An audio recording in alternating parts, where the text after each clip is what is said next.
Welcome back to the channel, everyone. Well, I'm in Glencoe and it's a bit grim. Drove up yesterday, spent the night camping in the back of a Tesla, thinking I might wake up to a nice sunrise this morning, and it's not to be. There is actually a massive mountain there, believe it or not, and over here as well. There's a big one there. You can just about see that probably poking through. So no sunrise, but got a pretty fun packed few days up here. Picked out all the iconic spots, and I think I'm going to try and hit as many of them as I possibly can. There's one pano that I'm desperate to take at sunset, but I'm going to need some weather. So we'll wait and see. Right, so I'm going to have a coffee and get the map out and see what we can shoot in this rather traditional Scottish weather, shall we say. Onwards and upwards.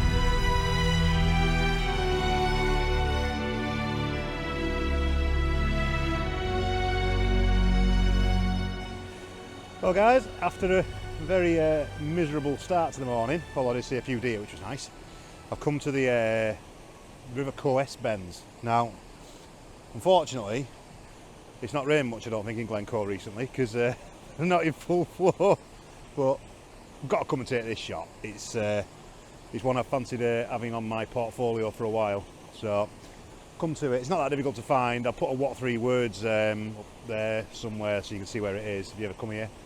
But it is absolutely magnifique.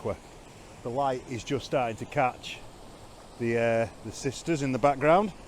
And you've got a sweeping river that comes round and flows up. Now, I'm shooting from here at the moment, but I think I'm going to need to move up the hill and try and take one shooting down. I'm at 16 mil, and if I'm being honest, 14 would probably be better. But I might have to just do like a pano or something like that. But I'll show you the composition and you can have a look. So you've got the rocks and the river leading in, coming round, and then you've got the sisters with this lovely light that's coming onto the side of them here. Now, terrified I'm going to kick this camera off the verge. What I've had to be careful of with this is that we're out at about 1 o'clock in the afternoon, so it's like light is pretty harsh, and it's catching the tops of the sisters there. There's 3 sisters, and this is 2 of them. I don't know what they're called.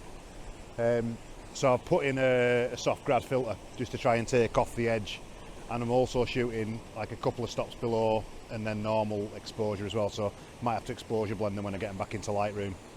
But yeah, this is an absolute photographer's playground here.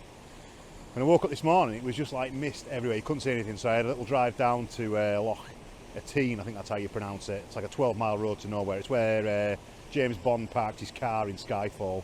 The house doesn't exist down there, it's all studio stuff, but the road does, and some kind person has decided they're going to park a caravan in the spot where he parked his Aston, which was nice, and put a clamp on the wheel as well. They were there, they were in the caravan when I drove down, and then they've gone off for the day and left the caravan with a clamp on the wheel.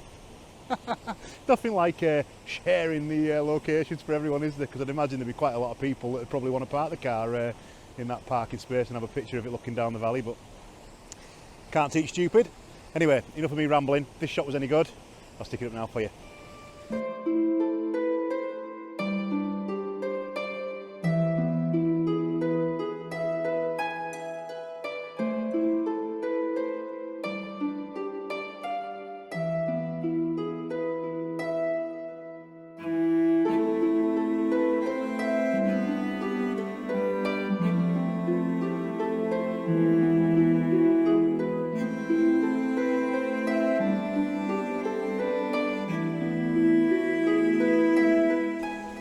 So I've moved down a bit now, and these rocks are pretty slippy.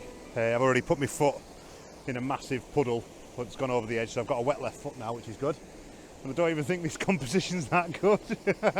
I'd like to get even closer, but I dare risk it. I'm on my own and I don't fancy falling in there. That looks, it looks quite deep. So I've got the water that's flowing in, two of the big girls in the distance, and I've tried to get this tree here, that one there, tried to get that tree in it as well. You can see, look, they're just glowing in this sun now, absolutely gorgeous, but it is causing an issue with dynamic range.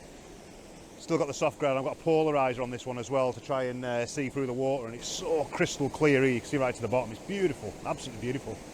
So I'll show you the composition now, and then I'll put it up if it's any good.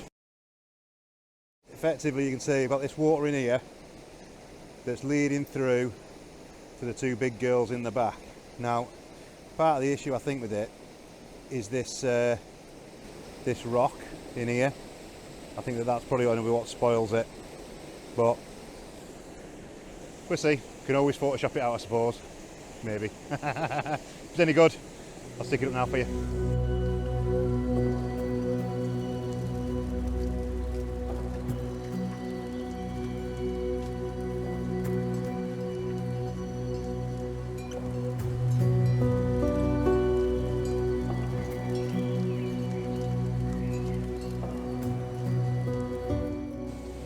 So I've taken that, I just looked over my shoulder, and there's a little waterfall here, and I thought you can see right to the bottom of it. It's so crystal clear.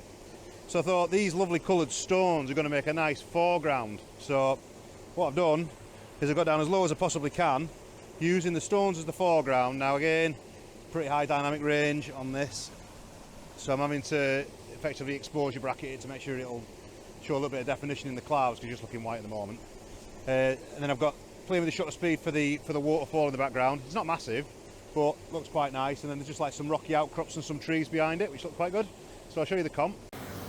Just to flick onto the this camera, because it's didn't want to play a ball on the Osmo. So I've got these nice stones in here leading into the waterfall behind. Whoop. And then the hills, mountains behind. Looks quite nice. Is it any good? I'll stick it now for you.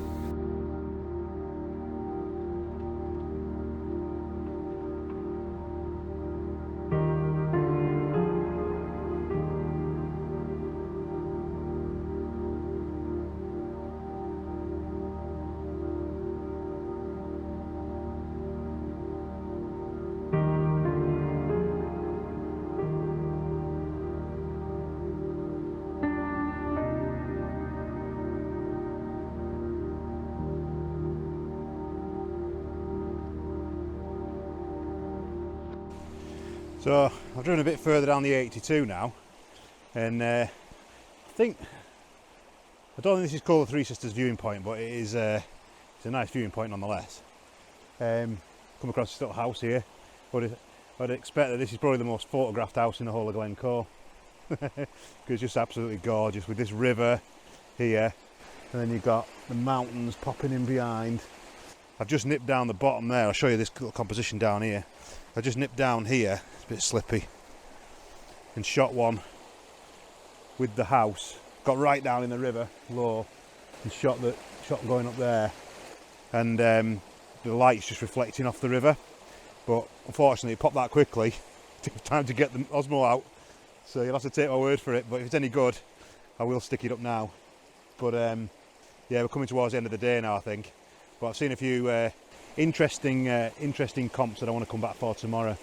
I think I'm shooting this in November, and I think that unfortunately it's going to be a sunrise location at this time of year, because the sun is going down right behind all the mountains. So I'm going to get up early in the morning. I think it's called the Bucle or something like that, that big mountain, the big sort of pointy one as you come into Glencoe on the left hand side, which is where I spent the night last night, just in the car. So I'm going to try and get a shot of that in the morning. Really, I want to try and get up a bit higher, but I'm not sure if I trust myself to do that in the dark, but we'll see how brave I feel. Maybe not tomorrow, maybe Tuesday. But yeah, so I'm going to wrap it up for today. Hope you like the images, and if this was any good, I'll stick it up now for you.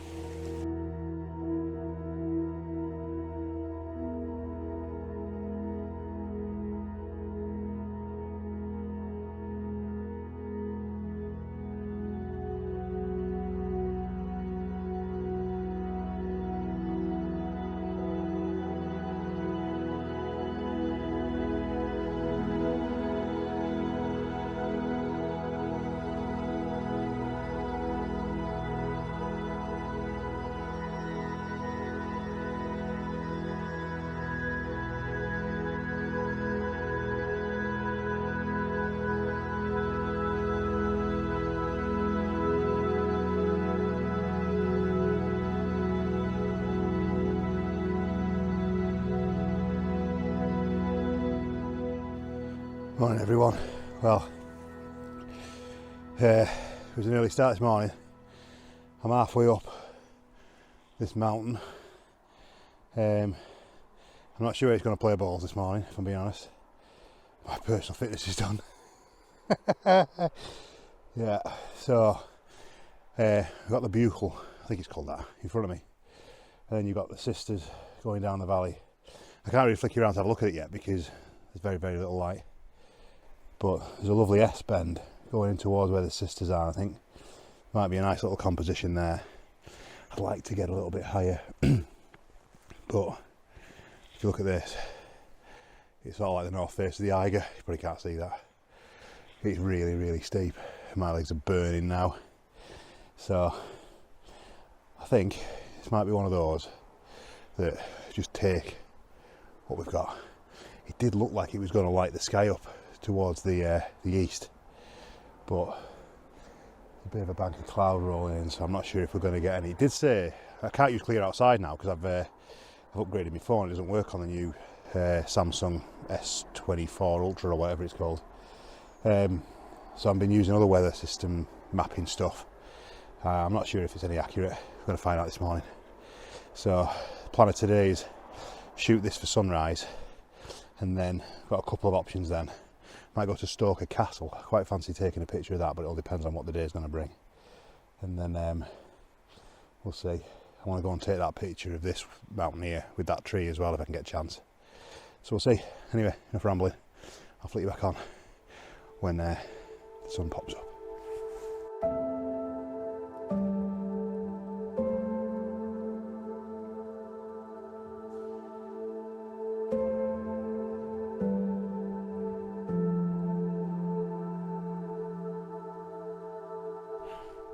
Right, we're in business.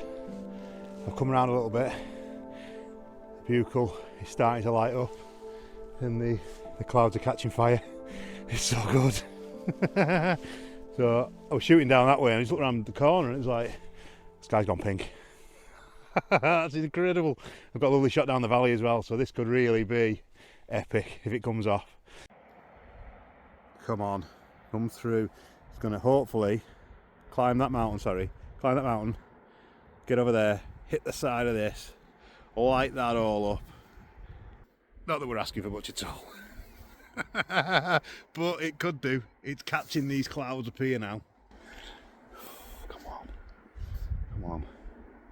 Well, it's going to start catching this valley, going to light this valley up. I've switched back to the 24. You might have noticed I'm not giving you my settings and stuff like that because, to be honest, right, they're different for everyone, and I just think there's not a lot of point in me saying, oh, it's F11 16th of a second. There's no point because it's going to be different if you ever came here and shot them. I'll tell you what the millimeters are. I'm shooting this at 24mm. I've had the 16 to 35 on for the big wide angle. I think I prefer the 24 because it just seems to be a bit tighter. But we'll see. I might switch back if it starts to light this valley up down here. I might switch back and then hit the 16mm. But yeah, wow! Come on! So I thought I'd just show you the comp. I've tilted the soft grad to the side now so that it just takes that sunlight off slightly. Quite like that indeed. I'm not sure about this road running down the middle here. I might have to do something with that later on. But I'm thinking there's actually a nice shot, something like that with the house, but it might have to be a vertical. So you've got the house, the river, and then that valley. I'm going to take that as well. But this light here, it just, for some reason, it's too much cloud on the horizon. You see it? Just too much. So I think we'll give it another hour and see what happens. But quite pleased with that. I think best of what I could do this morning with the conditions that we're given. So onwards and upwards.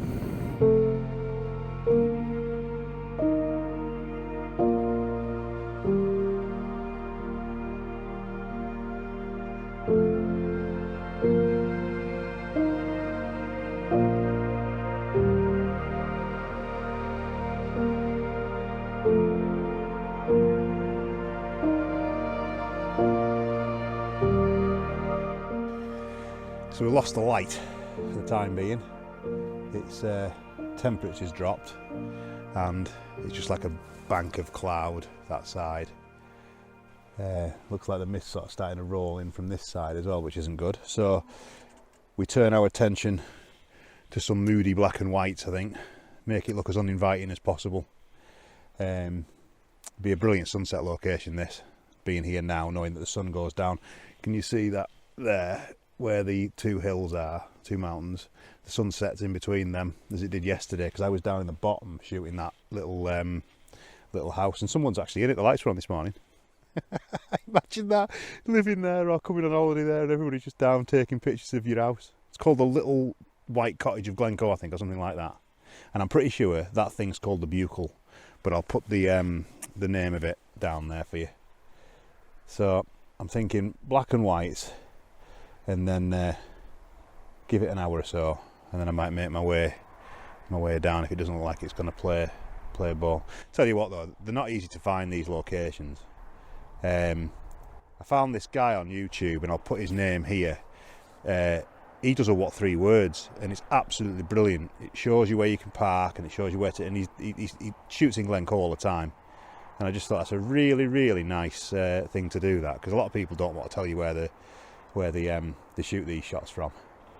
But this one's a bit difficult because there's no defined footpath, so you're sort of like yomping across bog and marshland, try and get up to the top.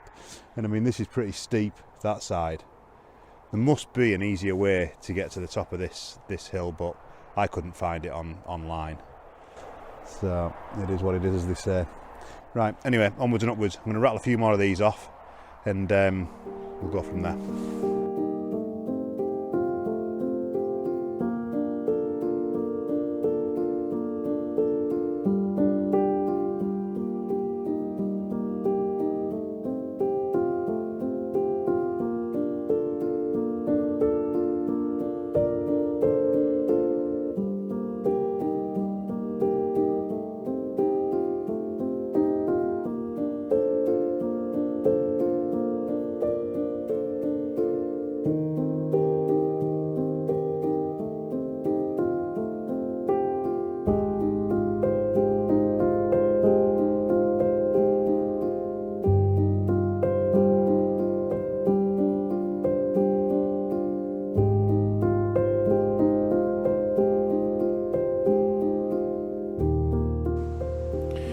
So I'm at the Bucle viewing point, and there's a photographic workshop on.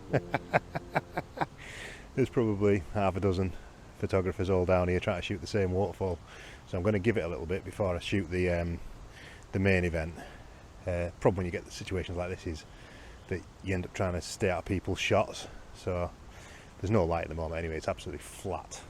So I reckon we've got at least probably about an hour before anything's going to happen with all this cloud. We've got blanket cloud at the moment, which isn't good, but it's a well-trodden path, this, for photographers, there's no doubt about that. It's like a quagmire. It's just mud everywhere. So if you want, I'll drop a my 3 words thing in.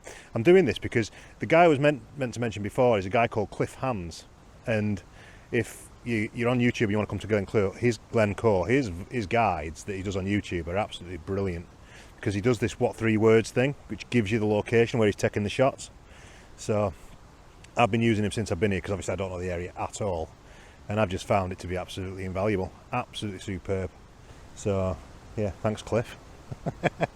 So I'm going to start doing that when I can, putting the what 3 words in. I think part of the beauty of being here is that you seem to have like 5G connection everywhere you stand, which it's just like, wow, I don't even get 5G in my own house.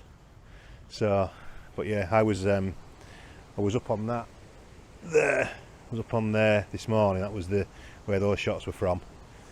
But river's not in full flow, but there's enough water in it to keep it interesting, shall we say. So I've just rattled a couple off down there just when I got a little bit of a space, because there's not much space. With the 10 stop on, which I don't know, maybe they'll work, maybe they won't. But the big one is the shot with the waterfall, the tree, and then that big girl in the background.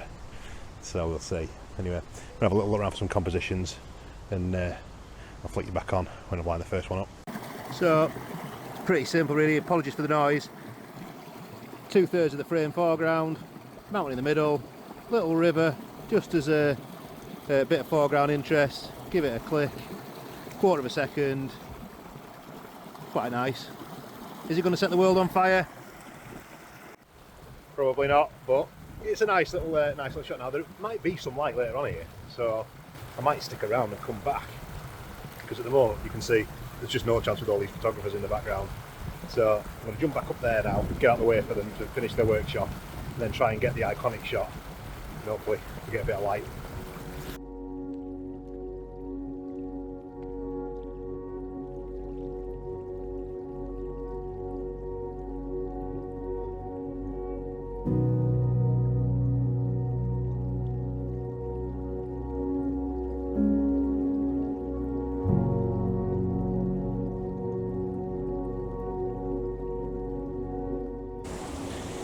So I like to think I'm a pretty courteous photographer, but some people absolutely take the mick with some of this stuff.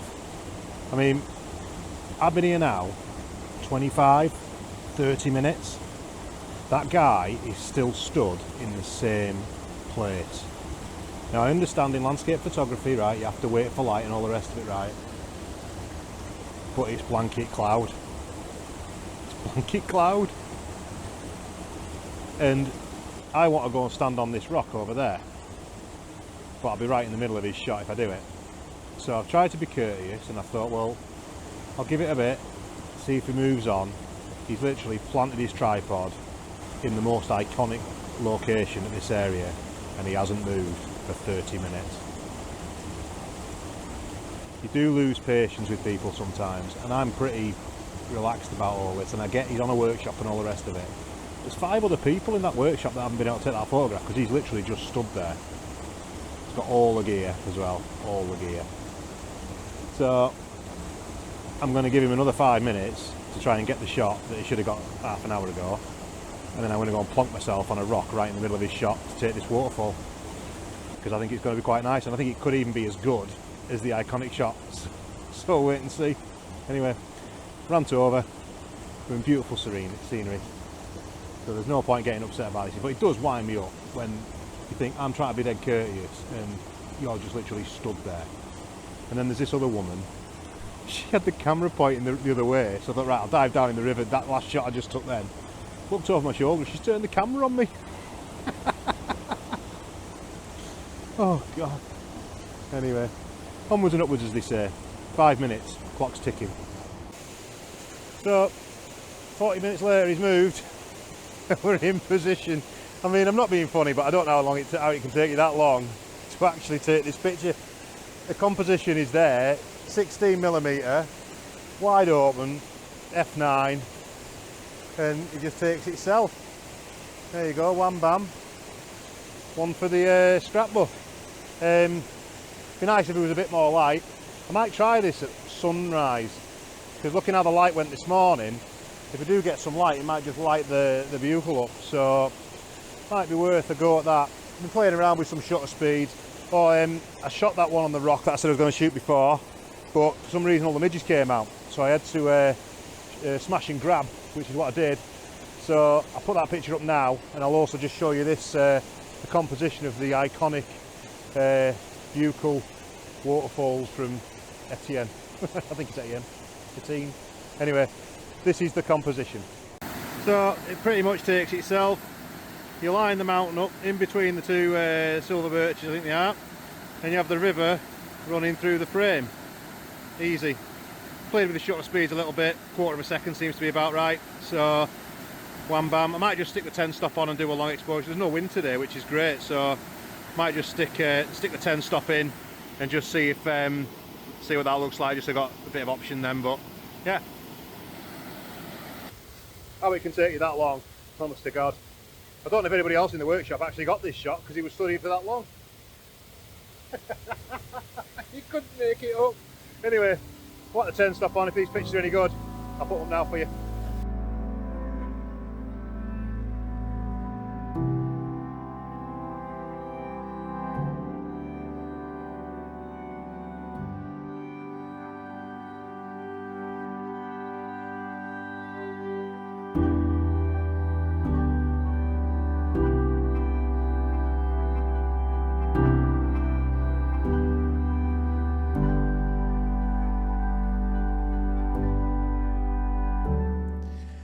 Right, well I'm at Castle Stoker now.